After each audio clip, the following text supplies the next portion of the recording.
Okay, dagdagan natin para makuha natin yung 205.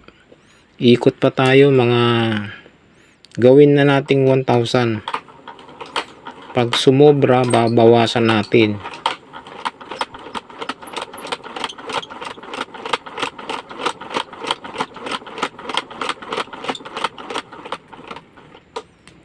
Okay, try uli natin. Tingnan natin kung nakuha na niya yung 205.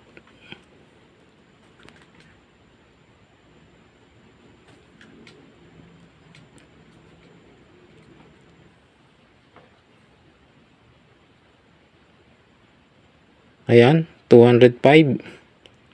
Eksakto. So, ang inikot natin, 1,000. Bali, yung ginawa kong ikutan o ginamit kong ikutan, number 13. Okay? Itong ikutan natin, number 13.